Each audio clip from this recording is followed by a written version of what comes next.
20, right? All right. Let's see what we got here.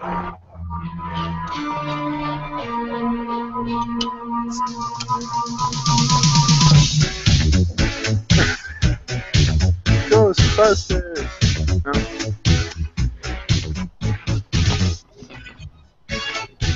it's gonna let it play out more. It's been a while since I heard that song. Uh, Thanks for joining us for another Beer Me 3 podcast. We're here with the usual crew. Everybody's here doing their thing. We're calling this Something Strange, hence the Ghostbusters theme song playing in the background. Everybody's trying to... Rick, what was the purpose of this theme? Explain it a little bit more to me. You said something wouldn't normally Just try... the strangest beer you've ever tried, either Okay. good or bad. Okay, so regardless of... Yeah. And, so... today joining us we have, of course, Rick. You just heard him, and then we got Teresa. How you doing, Teresa? Hey, good. How are you guys? Doing good, doing good. You said you're on the laptop this time, right? Yep. Hope to stay strong. Excellent. And then we also have Jamie slash Jaime. I almost merged your names together because I was saying Jamie and Jaime, so it was like Jamie. But anyways, Jamie out of South Carolina, correct? Yes, And, out of okay. Greenville, South Carolina. Greenville, South Carolina is over there on the East Coast with you, buddy. Rick. Yep. Very cool. Yeah. And so, Jamie, you want to tell us a little bit about your home brewing experience? I've been brewing for about probably 4 or 5 years now, and recently just did a habanero saison and a raspberry Russian Imperial Stout. You were saying about the habanero beer. It didn't quite come out like you wanted it. No, it didn't. I think all the honey and the lemons and stuff like that. I think the acidity from the lemons and all the sugar from the honey just neutralized the heat out of the pepper. Excellent. I've never tried a habanero beer, but you were also drinking. You said you had some sculpulin habanero, right? Yeah, I've tried that. That's actually really, really good.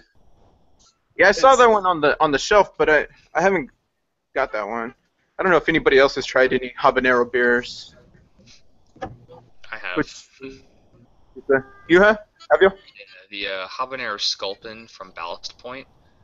Just, one of the hottest beers I've ever had. I've had beers that were run through lines after it, and they were still unbelievably, just hot. Now, are you The you heat eat sticks spicy around foods? that bad.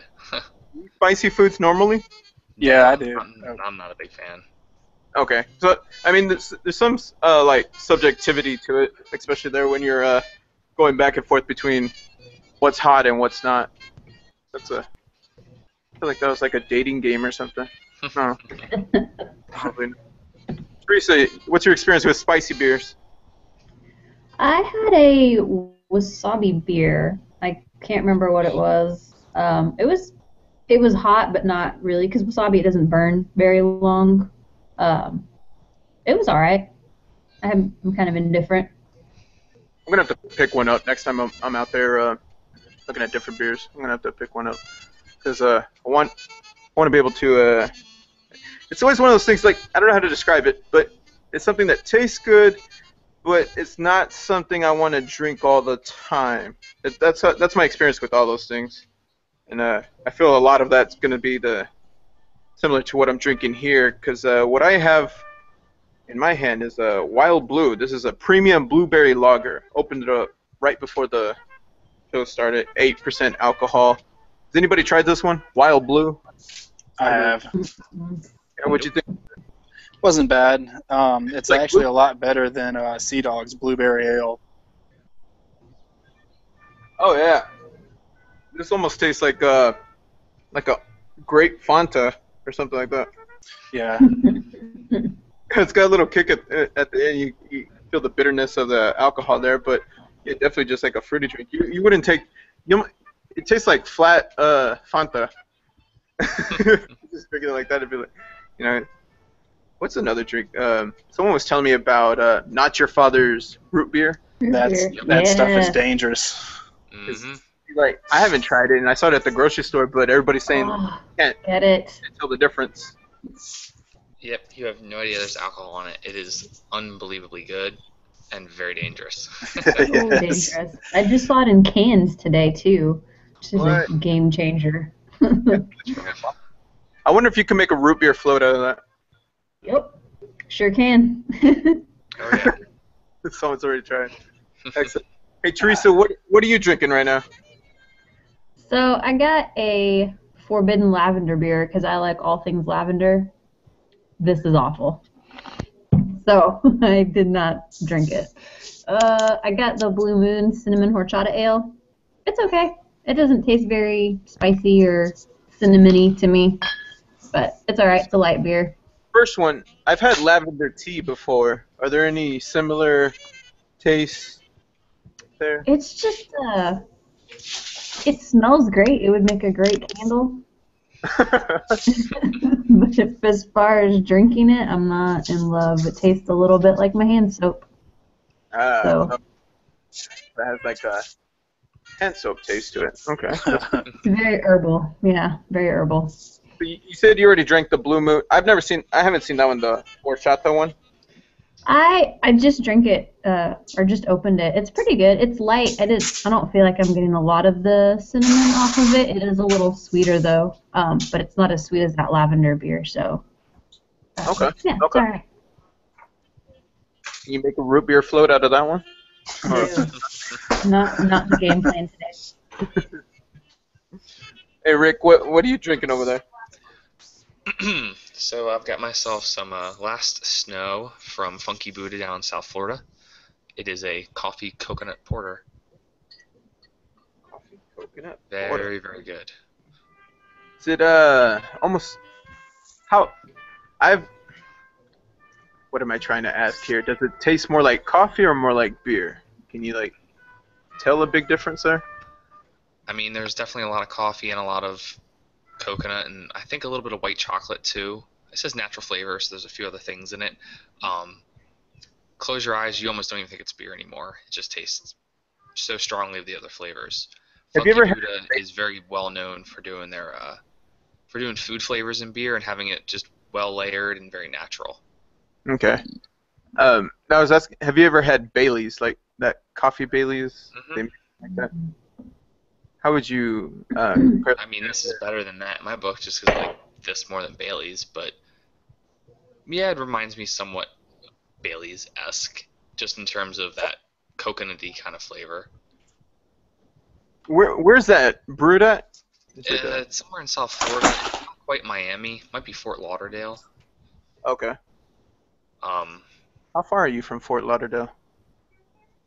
a bit. Just random At question. least I think like it's like a solid 6 or 7 hours to drive down there. My bad, bro. I was just asking. You have to It's get in offended. Oakland Park. There we go. Oakland. Nice.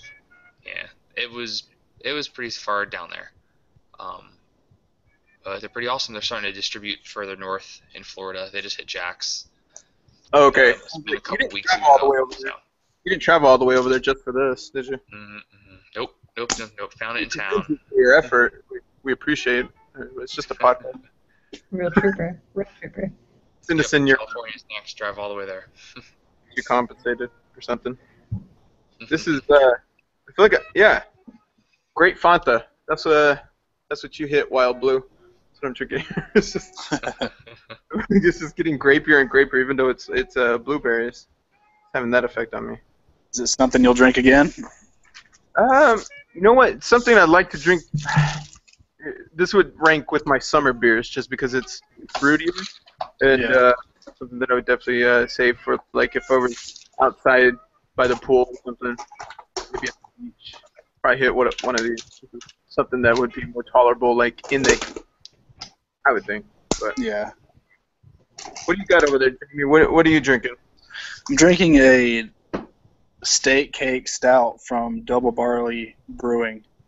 It's an imperial stout brewed out of Smithfield, North Carolina. North Carolina. It is very thick. Yeah, did you say steak cake? Steak cake. Oh, steak cake.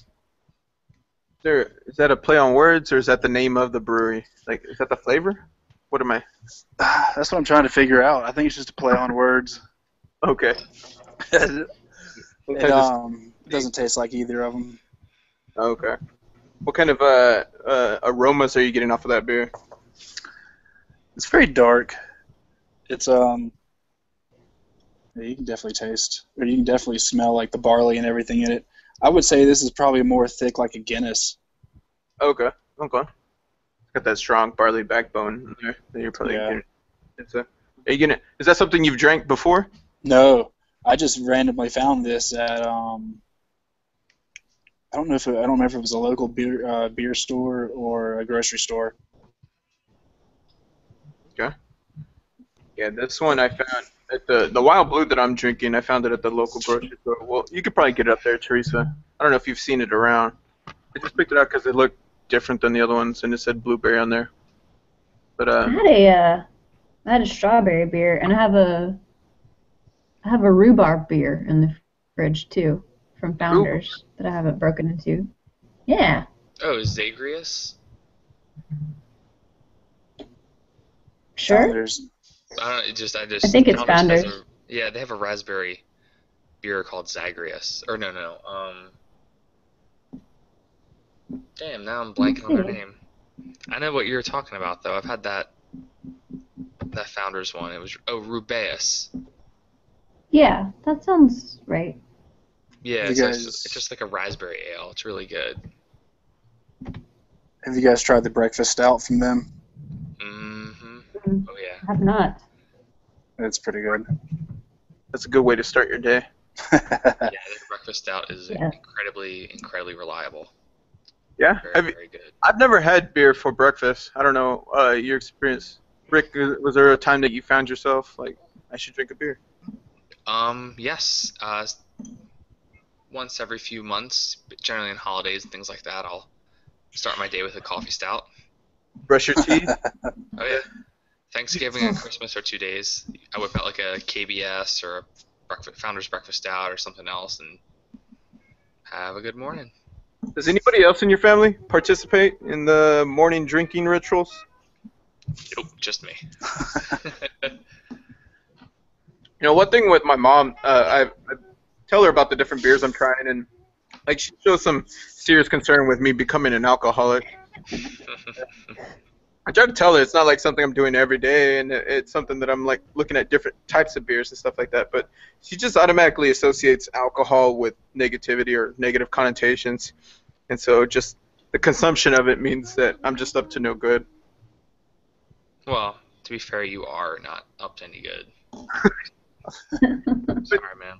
So, I mean, you kind of got started before me, but did you run into anything like that, like social stigmas for drinking too much, or even posting alcohol on your Facebook? Not so much the Facebook, because I'm only friends with people on Facebook that I care about. Hear about me, bro?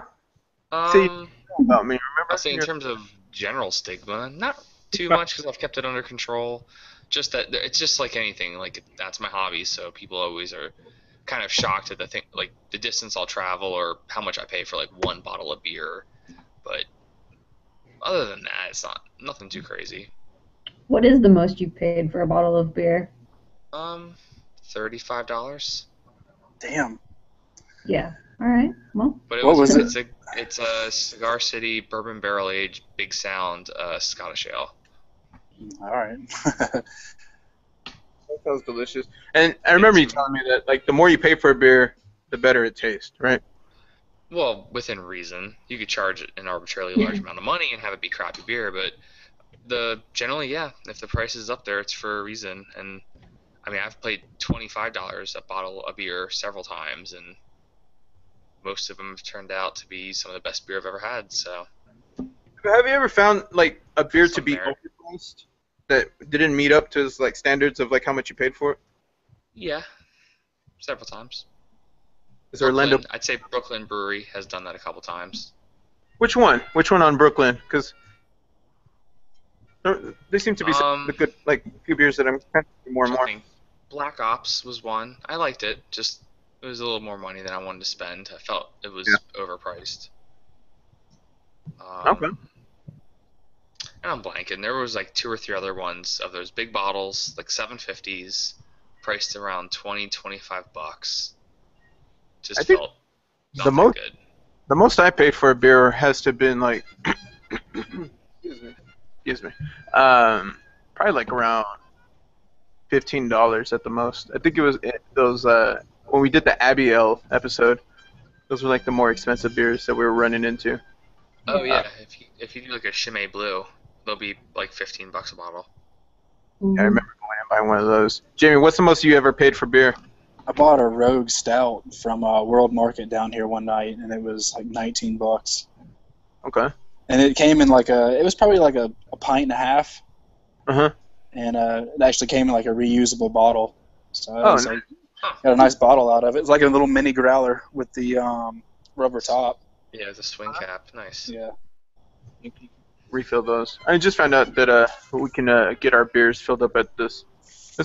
It's HEB here, but it's a local grocery store, and I was like impressed by that. I don't know if you're Teresa up in Austin. Are you able to do that?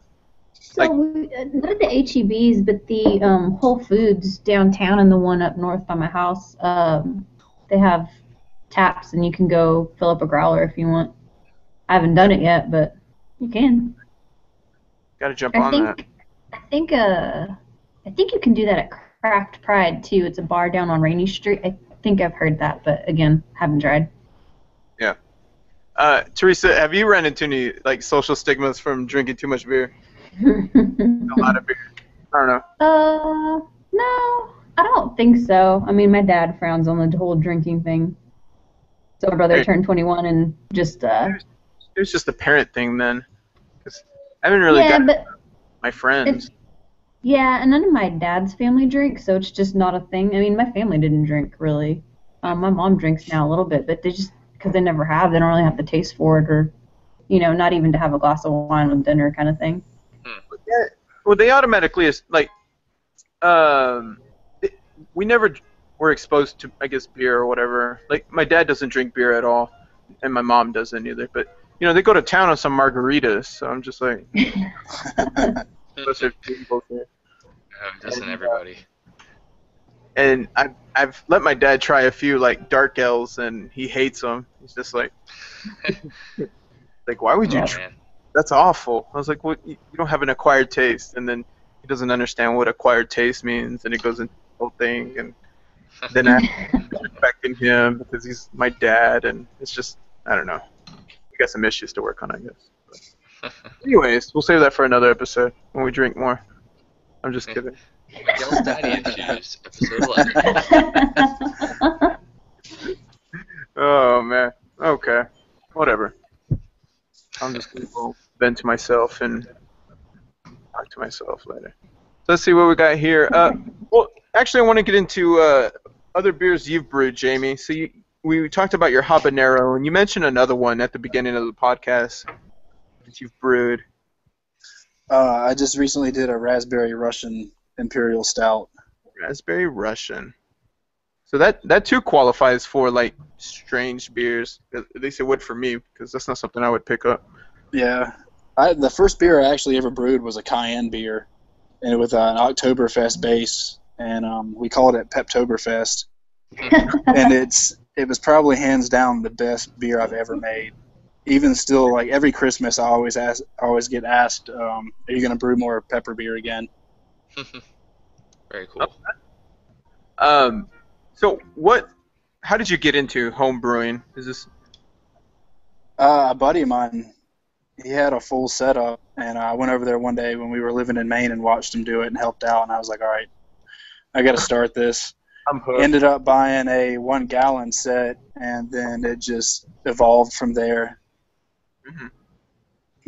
I've now got a big burner, a kegel, a little 15.5-gallon keg that I've cut the top off of, put valves and thermometers on. Okay. So yeah, we'd love some pictures of that if you ever get a chance. Put it up on the blog, because I like looking at that kind of stuff. Like everybody's set up. It's almost like everybody like their own individual like meth lab that they've built. Pretty much. I live in an apartment complex, and I've actually had a cop come over and ask what I was making. I told him I was making beer and showed him everything in the boil, and he was like, okay, just asking. Funny. Yeah, I never thought about that, but yeah, I mean, I was making a joke about that, but yeah, if you're living in an apartment, you have this whole like lab setup. Yeah, it makes sense. Oh, yeah, you won't believe the looks you get. I've had all kind of people come over and ask me what I'm doing. Am I frying a turkey? I've asked them, am I doing a low country boil? So let's see the cognac. How did your raspberry brew turn out? It turned out pretty good. I think that's probably going to be this year's Christmas gift. Nice. I can send you my address in Texas. I'm just kidding. All right. Hey. I usually have plenty of it. We were talking before the show, and Jamie was saying that he had family in Corpus, and then I was like, "Oh, well, I live here. That's where I'm at." So I was telling him about this Corpus is going through a water. Well, it's not a water boil. It's similar to it's localized. It's not a full-blown citywide water boil. They had one of those about 2 months ago, but they switched over to just a localized one, and then they switched disinfectant. And I was thinking about this because since they switched disinfectants, we got a couple local breweries here, and they're used to the disinfectant being chloramines, which is a combination of chlorine and ammonia. You get your chloramination, and that's the disinfectant that holds that chlorine residual in the lines. But now that we turned off the ammonia, we're just letting free chlorine come in. I wonder how that affects the breweries. I don't know. If you have to dechlorinate, well, obviously you do, right, Jamie? To some degree, dechlorinate the water that you're using. Yeah, you do, because water, all the stuff in the water will really make a difference in the way that the beer tastes. I use spring water. I just go and buy 10 gallons of spring water from like a grocery store. But I do use regular water for cooling and everything else. Okay, so yeah. Well, these local breweries here, obviously they're pulling from that water and treated it themselves. But there was a slight public notice, but there was nothing. They weren't told directly. So these guys are probably running their daily checks one morning and just see this huge chlorine curve go up, and they're just like, "What the hell?" Oh yeah, they put a bunch of stuff in there anyways. They've got all kind of powders that a lot of people are putting in water to help bring the pH level to a more neutral. Oh yeah. Get rid of all the other chemicals and stuff in it. There's been a few times that I've had to dechlorinate the water before we return it to different locations. Like we needed to help fill up this pond for whatever reason to help save the turtles, and you can't do it directly from a hydrant in there. You had to lay out these like dechlorination tablets so that the water would run over it, and that it binds to the chlorine and lets the water. He's carrying around his thing. So, what else? Oh, should we jump into our beer news segment here? Yeah. Sounds good. I got this thing that's supposed to sound like the news. Let me see if this one sounds too long. It might sound. Breaking news.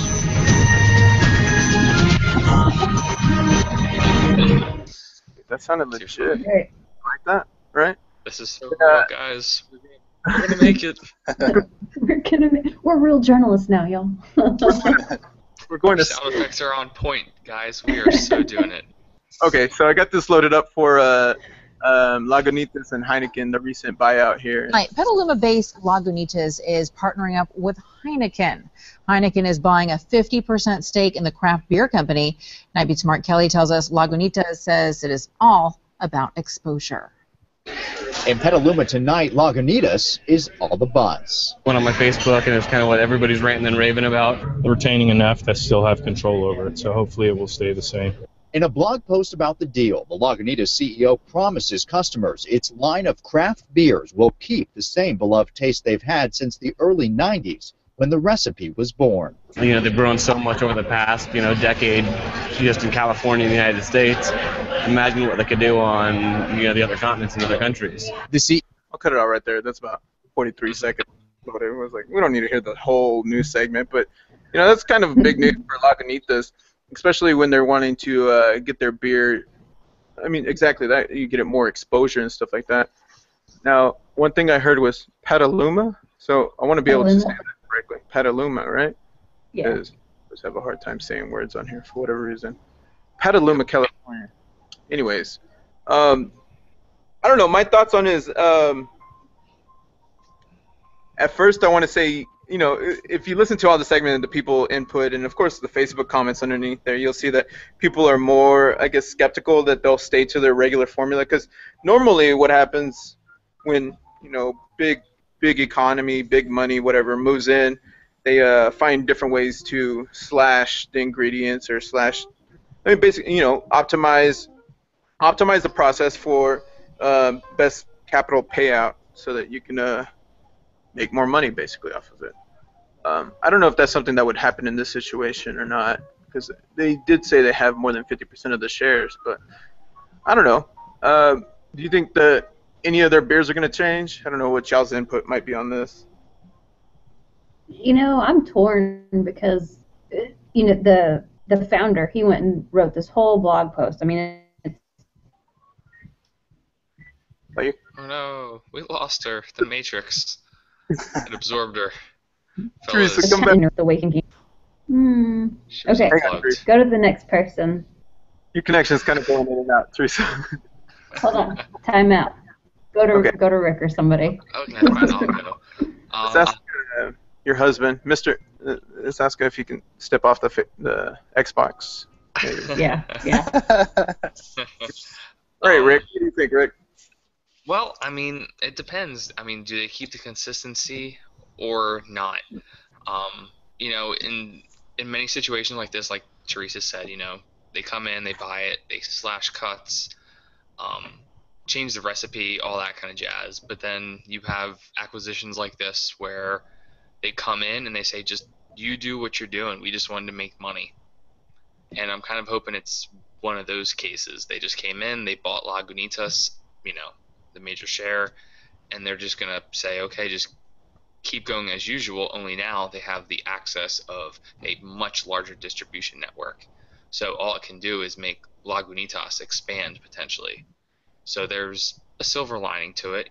Obviously, personally, I would rather it be just, privately owned by some local company, some local family, but, I'm not the biggest monopoly type of guy, but by someone coming in and buying it out, and there's potential for positive things here. So that's what I'm hoping for. It's just same recipes, they just get a bigger distribution. Yeah, kind of half and half on it. Teresa, are you back on? I'm back. Let me Okay. know if it sounds better. Yeah. You sound all right. Yeah, you sound good. Okay. I forgot where I was with that. Oh, well, back in his blog post, he's just making such a big point, which of course he would because he's the owner, right? To say that nothing's changing and they really feel strongly about pairing with Heineken because they're still like third generation owned and the CEO knows how to brew beer, like they get it. So he seems optimistic, and again, like of course he has to, but he's also talking about how they're trying to take care of their employees and what happens when he moves on, and he wants to take care of the people that made the bet on Lagunitas and the bet on craft beer. So I'm kind of like Rick. It did get a lot of distribution, and it's changing that's the whole thing. It's changing the craft game. Like craft beer came in and changed the beer industry, and now it's shifting again because all these big brewers want a piece of that craft beer pie. But how do we balance it? So it's going to be interesting to see how it plays out. I'm kind of a little hippie at heart where I'm like, no, I want to keep supporting the small guy. But again, if you can share good beer with the rest of the world and keep the quality, then, that would be ideal. So we'll see if it plays out that way. That's basically exactly what I said. I feel you on that. Yeah, I'm like halfway. I mean, I see. One part of me wants Lagunitas to stay by itself because it's like, keep doing what you do. Don't sell it to the big, the big manufacturing company or, I don't know, big beer. Is that what we're gonna call it? I don't know. That's big beer. Dun. You need a spooky sound effect, man. You don't want to sell it to big beer. Something ominous. It's a little bit better, right? Something. I don't know. There you go. I tried trumpet. It was not better. I'll say that much. big beer. But the other part is that like you said, Teresa, there is this like merge going on, this transformation phase going because everybody's making craft beer now. It's just like, and it's getting to the point where you have guys like Jamie making it, and he's making excellent beer, and then I can go and buy beer at HEB that's probably of the same like what am I trying to say? Not value, but same quality. Caliber? No, they're making like same quality beer, and this guy's making it at his home, and this other guy's making it at a larger brewery and whatnot. And it's like, who can make the best IPA? It almost seems like when it comes to craft beer, and there's so many of them being made that you lose this gradient of grading between what's the best and what's different. It's just like, this is this type of beer, and it's a little hoppier than the last one I had. So when you start getting that gray area between being able to differentiate between good beers, I think this is what happens. Somebody moves on to a major manufacturer that they see that the American people are saturated with IPAs, and so in order to get their IPAs to the rest of the world, you have to jump on with the mass producer or big beer, as you want to say. I should have had my sound effect there. Sorry. Big beer. I gotta get better with my sound effects here. There's hotkeys on here, but when I'm holding a baby and doing all these sound effects, Oh, so tough. I know. That's my life. Well, one thing I thought about too was, like Rick's brought up the point, Budweiser. You pick up a Budweiser in Florida and in Texas and in Hawaii, and they're all going to taste the same. So it'll be interesting how they implement, keeping that, if they keep that craft beer quality the same as what Lagunitas is producing, and then it can, create that conformity across wherever they're brewing it. Because Lagunitas has the 2 brewery locations, and they're opening a third, or working on a third. It's somewhere in the LA area. So now it's going to be 3 locations they're brewing out of, and again, like establishing more quality control and ensuring their product's consistent. I mean, that's a good point too, because we have Bud Light and Budweiser where I can go to this grocery store and pick it up. What if I could just go to any grocery store in the United States and pick up a Lagunitas?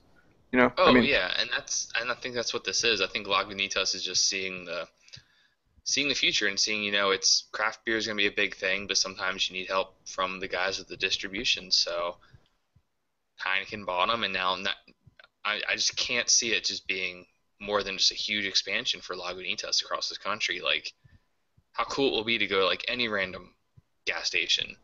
Yeah, You yeah. got all your Budweiser products, your Miller products, and oh look, there's Lagunitas. Like, Yeah. that's pretty cool. Like, I don't think it's malicious in any way, because I heard a funny story the other day about Lagunitas. Basically, I was talking with this one beer guy I know, and he was saying, we're talking about their bombers and how Lagunitas just puts out really cheap beer, and just apparently the founder of Lagunitas really hated how expensive some nice beers were, and just never had a lot of pocket cash for good beer. So his whole thing was, if he was to make beer and be successful, he would make it affordable, which is why Lagunitas beer is a lot of times, like, for what you're getting, it's pretty darn cheap compared to the competition. So I don't have a business brain, but how do you think that the whole acquisition is going to affect pricing, or are they going to be sensitive to keep it like that, to keep it affordable? I think it's one of those, if it's not broke, don't fix it things. I think Lagunitas has a good business model and they do well, and I think it's just going to be keep doing what you're doing. That's what I'm really hoping. Lagunitas does pretty well for themselves. what do you? So Go ahead. Oh, so in that blog post, like, the founder, Tony McGee, was very specific in calling out AB InBev, saying, like, we're not like them, and this, they're all about the banks and the dollars and stuff. So he's very specific to call them out that this is not the same kind of acquisition or whatever. And I know that, was it like Goose Island that they got? I mean, has there been any news on that? Well, okay, so that was my whole topic. So I have another soundbite for that. I can play that before you go on, Rick. But let's play the sexy segue. Jamie, do you have any input on Lagunitas and Heineken? The big sellout to big beer. I've actually never even heard of Lagunitas. We don't have. Yeah, I've never seen it in any stores over here. There we go. So if anything, that's right. that's a good. I mean, that's for the merger here because guys like Jamie need to be exposed to the greatness of Lagunitas, you know. So, yeah, it's good beer. So if you ever get a hold of it, I would always see it around. I would never buy it because I wasn't a big fan of their labels, to be honest. And we've talked about aesthetics on here, which is a good question for you. But we'll come back to that here in a minute because I don't want to strive away with my ADHD here and the big beer buy. But I don't have. This is what I got for the next piece here. Let me see how it sounds. Frothy time of craft beer. Business is booming. And what's not to like about the fun flavors, wacky names, and A little special cheesy events? at first, but Sure, just good. Budweiser and Bud Light still the top U.S. sellers, but craft now the fastest growing part of the market, gaining ground every year. Some brewers growing so fast they need help with the tab, so they're clinking glasses with investors from the beer world and beyond. Take Firestone Walker, joining forces with Belgium's Duvel, or Lagunitas selling a 50% stake to Heineken, and at least 4 now with AB InBev, starting with Chicago's Goose Island in 2011. So far this year, 8 U.S. craft deals and 1 in the U.K., with more sure to come. Okay. She was kind of like an offset report, but I like that what she was listing out right there so that you can kind of get an idea of, like, this isn't just happening with Lagunitas. I mean, Yeah, no, it's been something that's been happening. And Goose Island was, I don't think it was the first, but it was definitely the biggest. So Goose Island, acquisition by AB InBev in 2011, as they said. They had the major stock. I don't know if it's 100%. Just I know it's definitely a solid major. So they're not considered craft breweries or craft brewery anymore. that's based interesting. based on that because they bought them. But I will say, the beer community seems kind of split. You get some people who still support them and some who don't. I'd say more still do support them. And the reason is this: it's distribution and quality. So they have some beers that are kind of forgettable, honkers, some of their IPAs. But their really big thing they put out every year is their Bourbon County brand line. It's a stout, a coffee stout, and a barley wine, along with a couple offshoots. And it's a huge event every year. It's on Black Friday when they all gets released. And my buddy has been in the beer for much longer than I have, and he has told me how bad it was to try to find it before Anheuser-Busch bought them. Like, AB InBev really helped increase distribution of this beer. And, I mean, I've done a line of this beer from 2006 to 2013, and I can say that, like, quality-wise, it was just super consistent. So this is one of the situations where, the Goose Island acquisition was a good thing. Like, all it did was make them make the ability of them to do a much better job of making more of this product and getting it to more places. And they kicked butt. They did it really well. I mean, I feel like that would be everybody's, like, home brewer's dream is to, build this company from, I mean, just like you are, Jamie. You're doing it, like, at your home, in your kitchen, or whatever, and getting to this point that you could sell 50% of your stock to Heineken. It's just like, oh, yeah, hell yeah, it will, It's Oh, just yeah. like, Especially with just starting out and get your name out there. yeah, I mean, like you said, Ricky Lagunitas has like a key model for them to have noticed, and even that to make a deal that you still hold on to 50% and you're able to make decisions. This is something about your brand as well because you got big beer in here. Oh wait, hang on, here we go.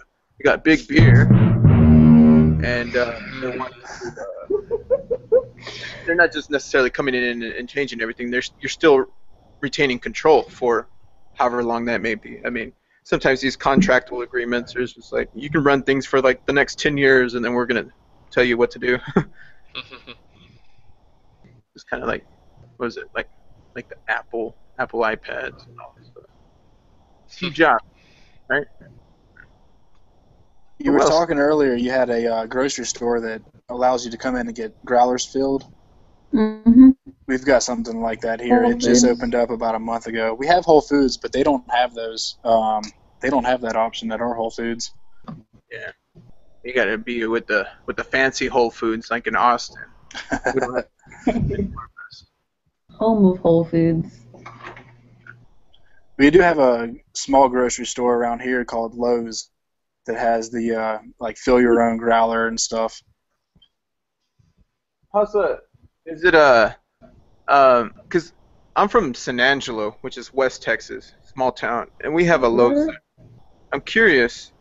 That's like the same thing because I always thought Lowe's was like this like little. It's a tiny grocery store, but They're huge here. okay. I wonder if it's the same or different because it's somewhat of a small chain here. Yeah, it's Lowe's Foods. I'll have to check it out. It's called the Beer Den. The beer den. Beer den. I live in a beer den. So if I'm in if I'm in South Carolina, and what city was it that you live in? I know I'm a worst host ever right now. Greenville. This is what happens when you drink and you try to host a podcast. So if I'm in Greenville, what are some of the hot spots to go get some craft beer there? There's Swamp Rabbit Brewery and Traveler's Rest. It's maybe about 20 minutes outside the city. They usually only have maybe 5 or 6 beers on tap, and they change out every couple of months. Okay. It's pretty nice. They have like, as soon as you walk in the door, you can see everything that they use to brew. You can see all the piles of the barley and the wheat everywhere. You can see all the fermenters and everything in the back. And there's a couple of them. We have Brewery 85. So you got a lot of breweries like around you as well. Yeah, we have Thomas Creek here also. I don't know if you guys have ever heard of them. Mm-mm. I'll write that down. Thomas Creek.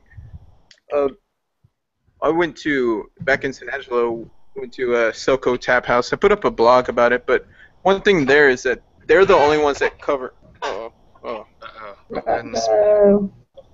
somebody. Teresa, take over. Silco Tap House. Well, I had a question kind of back on the whole acquisition thing and stuff. I mean, obviously, if someone comes in and people are buying up breweries and stuff, and then let's say Budweiser, AB InBev, buys Stone and some of the bigger craft breweries, like what does that do to like the little guys? It makes them littler. There's just less room on the shelf, essentially. Yeah, it really makes it hard to get the beer out there. I feel like here in Austin we get a lot more exposure than I would in Corpus, or Dallas probably gets more exposure to like other craft beers, not just from Texas but from around the country. But that'll be interesting to see how that shift changes. This is probably going to happen more and more.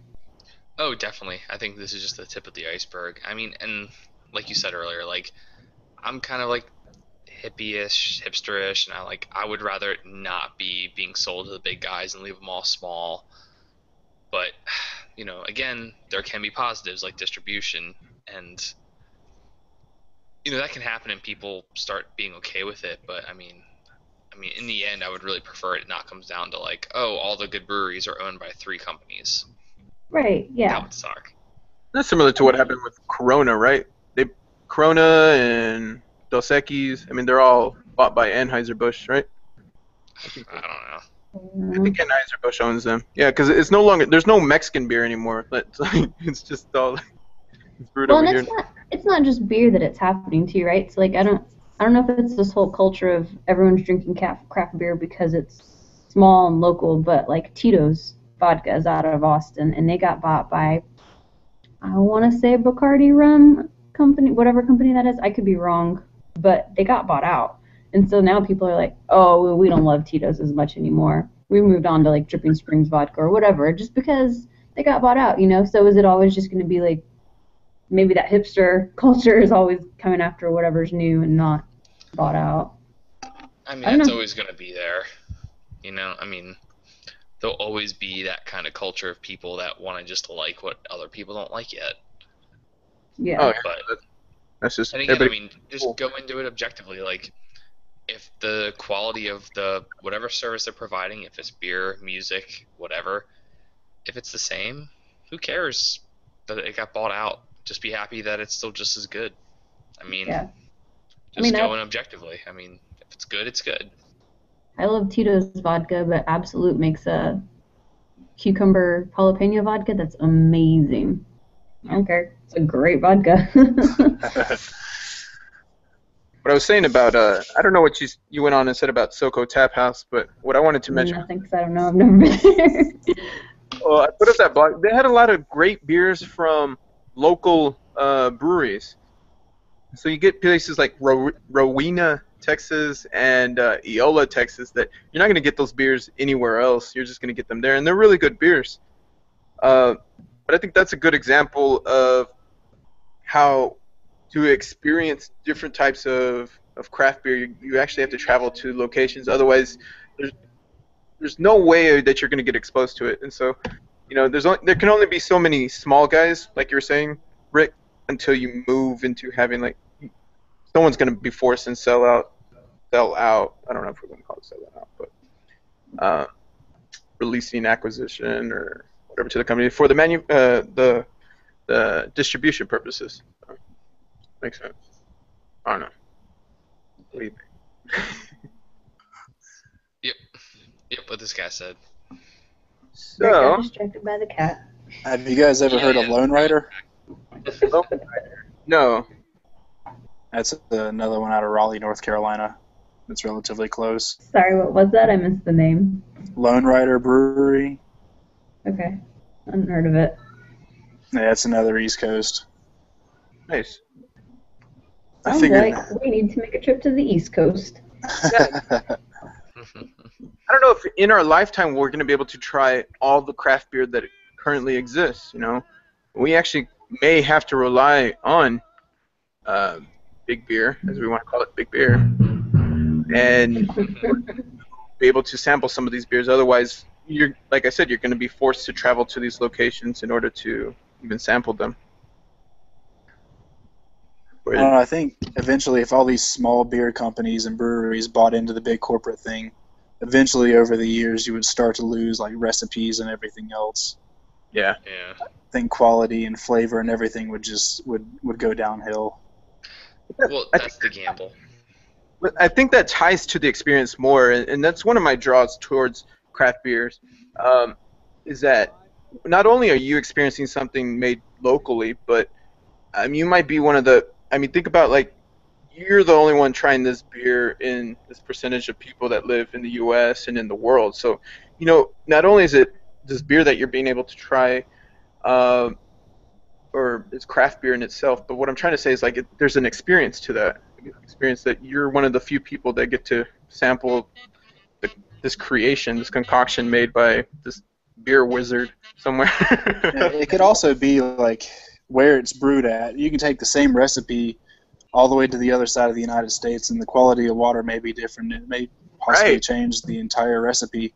Yeah, so you're not going to get the same thing, and it changes. So it's a very unique experience when it stays local, and you're there, and you're one of the few people in the whole world that is going to be able to travel or sample this one particular batch of beer. That's the big draw for me, is that it's a unique experience in itself. Just trying out this one beer.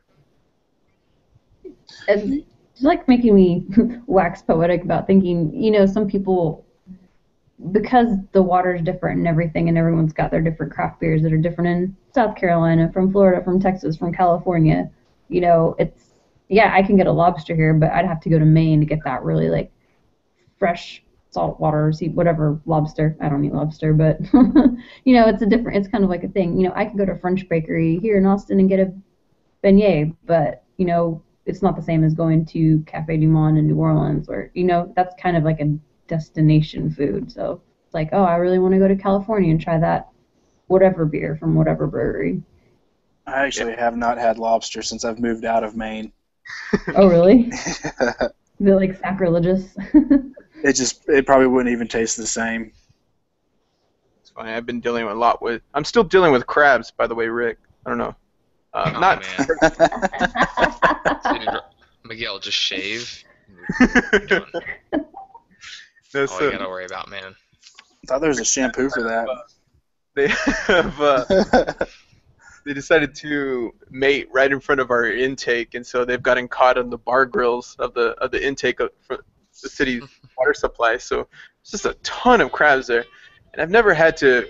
I guess you would be shuckle crabs, mess with crabs, move crabs. I don't know what the proper term there is, but one of them grabbed my index finger here, and it hurt pretty bad. It was like that's when you learn not to grab a crab by the side. You definitely grab it from behind. So it's just funny because like I'm sitting here thinking, I was like, man, I went to school for X amount of years, and I'm here just throwing crabs in a kiddie pool. My life right now. What is my life? Thank you, universe. You win. You win, universe. All right, let's see what else we got here. Is that all we wanted to say about the mergers and big beer and all of that? I think we're kind of like, I mean, we Well, kind I of. mean, I suppose, but we kind of had two themes going here. We had that news segment, which was a decent little piece, and then the strange brew thing. So, do we want to keep going with one, or go to the other, or what do we want to do? Oh, we're done with the news, man. I mean, what are some other? Oh man, we can keep talking about it. Do I have an exit song? I don't have an exit song. I could play something for you. Let's see. Here it is. I don't know if that works. It's weird because it's like 80s theme, you know? But you gotta have the exit song. So now we're back to our strange beer theme. I don't know. I'm trying to think of some other strange beers. I know the ones that Randall, we had him trying at the beginning of the podcast. Most of those were from Rogue, and they were like donut, and the other one looked like Pepto-Bismol bottle.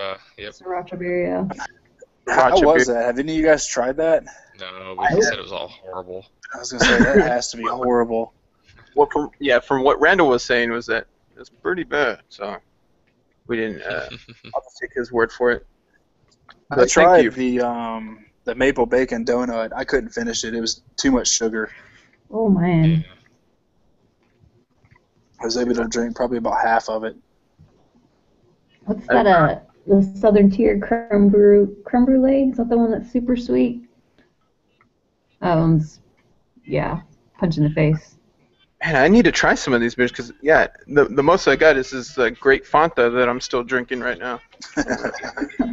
It's decent, I guess, but I need to try some of these other ones that are creme brulee and habanero beers. What are other spicy beers? You said you made that cayenne one and then the habanero. What are some other like spicy beers you've tried? I've actually haven't tried anything other than the habanero sculpin that's actually been store bought. I didn't know all the other ones I ended up brewing myself. Like jalapeno beer. One of just like it makes a good jalapeno beer.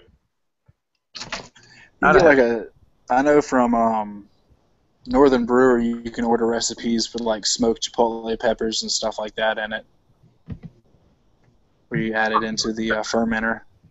Anything with ghost pepper? No, I've thought about that though. No, that would be. I like a lot of spicy stuff. Yeah. Ghost pepper's rough though. Have you ever done like the Buffalo Wild Wings blazing contest? Oh yeah. Yeah? Yeah. Okay. Did you make it through it? Or Oh yeah, the one where you eat like the 6 wings in the 12 minutes or whatever? Yeah. Oh yeah, and it's hell going through it. Oh jeez. Nope. How were your poops later? Burns going in, burns coming out. Yep, Noted. fire both ends. Yeah, the most I can do there, I like Buffalo Wild Wings, the hot. Like, they can't get that whatever degree of hot and taste anywhere else besides Buffalo Wild Wings. My wife likes Wingstop, but man. Have you guys ever heard of the website called pepperpalace.com? Pepper Palace? No. You can order lots of weird hot sauces off that webpage. They're out of Tennessee. Is it safe for work? Yeah, Pepper Palace. Oh yeah. So is it just like whole peppers they're selling you? Oh, you said hot sauce. So. Okay. No, it's all. There's hundreds and hundreds of different hot sauces. Dang. I'll check this out. I like hot sauce. Um, I tried getting some of the local stuff that they make here at the HB. I don't know if Teresa, if you ever tried the it's like homemade hot sauce that HEB makes, but they also have a green sauce. Like You talking about like the brands that are already canned, or like the stuff that they make up at the front? yeah, that they make up front is like those little plastic bins that they put it's like a Yeah, I know. They have the guacamole and they have the pico, but they don't have any like salsa. so they have might have to look for it, but they have a salsa that is delicious, and they have one that's mild and one that's hot, but that stuff is So pretty good. I know like the HEBs down on the east side, like depending on the neighborhood, is what they offer you different like fresh foods. Like mine has guacamole and like fresh squeezed orange juice, pretty basic stuff. But if you go down to the east side, their HEBs all have like aguas frescas and home fresh tortillas. So it's a different audience that they cater to. What's the demographic in the east side? I'm just curious. Not white. Pretty much everything else except for white. Yeah, it's pretty. Aguas frescas. Right. No, I went to the one that was near a place I used to work, and I was like, oh, I am home. I am home. And there's like fresh tortillas coming out over here. I was like, this is great. I love this. My place just has orange juice. Excellent. So, all right. You know what time it is? You know what time it is, Rick? I bet I know. I have no idea. Rick, it's The about suspense is killing me. suspense is. Oh, you know what? You can blame this on me, but I just hold up one second. Technical delay here. Got some Fanta on my book. Ruh-roh. Clean this up real quick. Okay. Yeah, so my little kid finally fell asleep. He was kicking around for the longest time. He would not go to sleep. Finally knocked out, and then he started waking up again. Damn kids. He's pulling out a poop. Yeah, Rick, when you gonna? How soon after you marry, you gonna move to having kids? I'm actually 2 months pregnant myself right now. Guys, I'm gonna pop out a little Rick over here. Okay, so I spilled some of this Fanta. I want to move into your section next, but you can look how purple this is. Oh my lord. And on it says, on this drink it says, blueberry sediment may be found at the bottom of the product. So, I mean, it's super purple. It's just like, no doubt. Got some Fanta going here. So I meant to get this song lined up earlier, but for whatever reason, I don't. So you can blame me. Whatever. I do. It's from the piano guys. It's your section. I mean, it's not exciting going into it, but kind of lines you up for it so you can build up to it because you know the song. This, ladies and gentlemen, is what we call Rick's Dino Hour. So for the next hour, Rick's going to entertain you with some dinosaur facts. Appreciate that, Rick. So soft. No problem. It's so beautiful, the music. Oh God.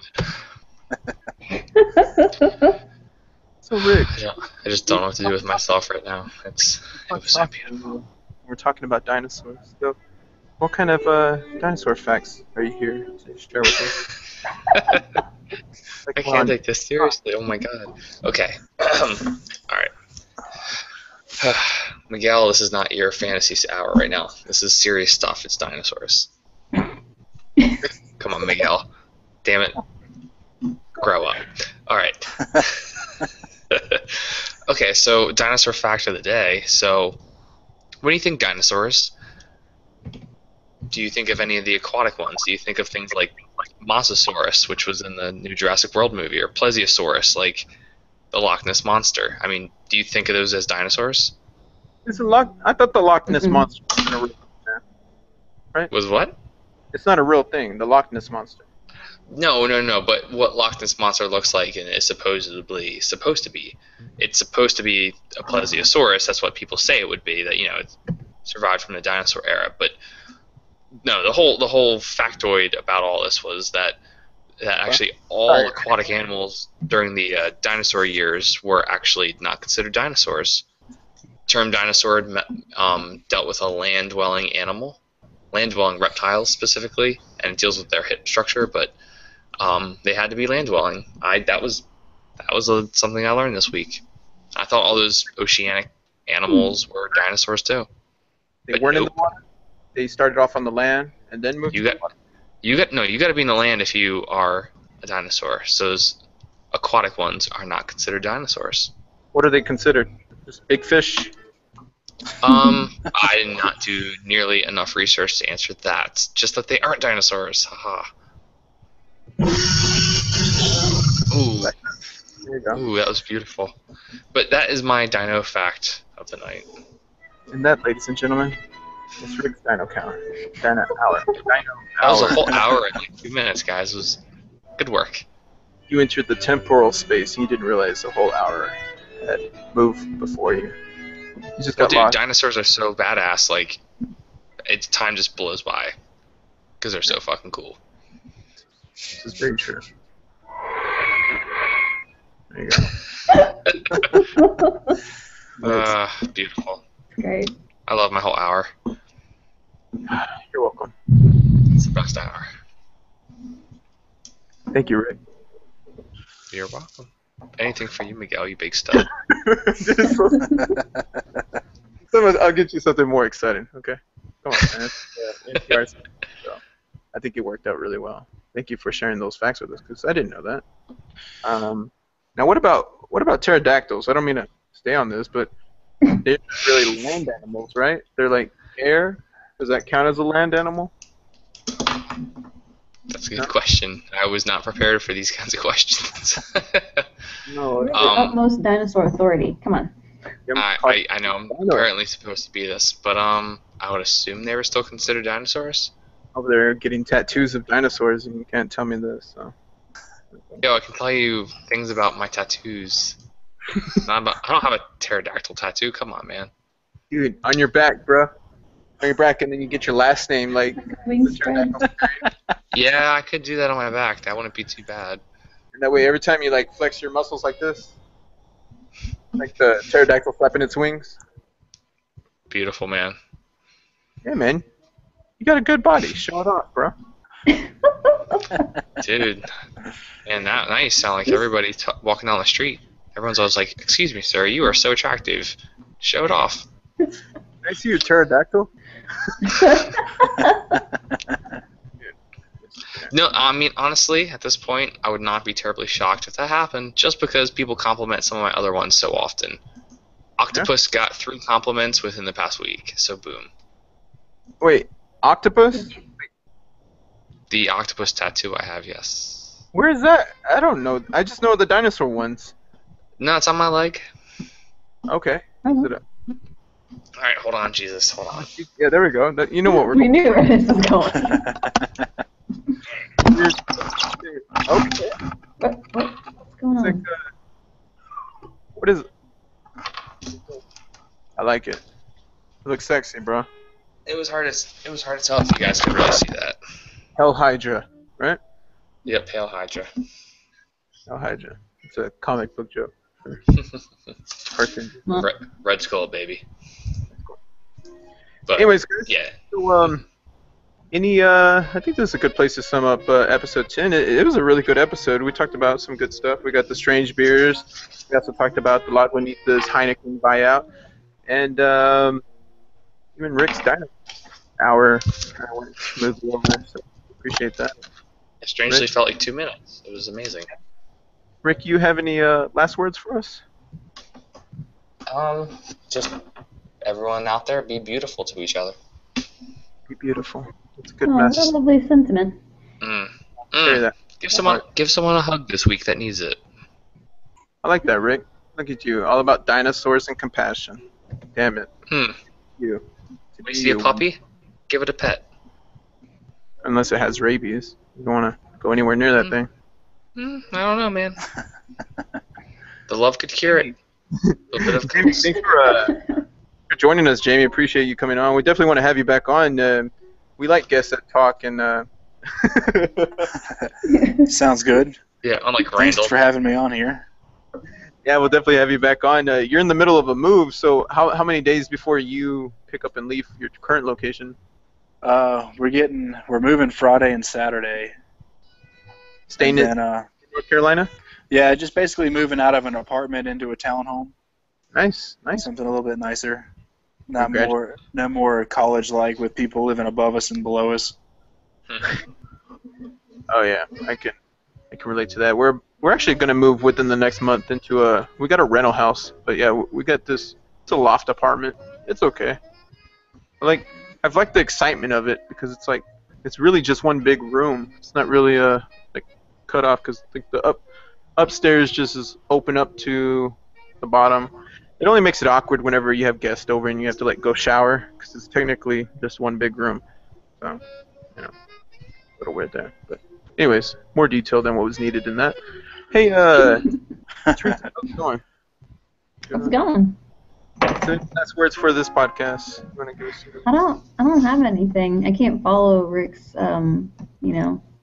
exit. I can't top that. How many It's too miles are you beautiful. at right now for this week? How many miles? 13. 13 miles. 13. Yup. My As half of marathon is in a month. So. yesterday, I'm at 2 miles, I think. No, 1.8. I didn't quite finish. So. I mean, that's respectable. I had a rough weekend 2 weekends ago. It was so hot. I was in San Angelo. There's no shade. And you know what? It was bad. It threw me off last week working 6 p.m. to 6 a.m. because I had a routine going that I was running 2 miles at lunch, and then when you start working these 12-hour shifts overnight, it's just throws everything off. And I was like, well, this sucks. I have to calibrate, but whatever. We'll see. I should be able to make it. But good job. So it's a marathon or a triathlon. Half marathon, so 13.1 miles. Of course, this is your 10th marathon you do, 20th, The third. third marathon. Yeah. Just running. Yep. Minimum Run. forever. Well, keep it up. Good job. Thank you. As of that, I'm signing off. Thanks for listening to the Empty Rant podcast of Beer Me 3. This is episode 10, Something Strange. Of course, you can get everything else on emptyrant.com. And thanks for listening. Talk to you next time.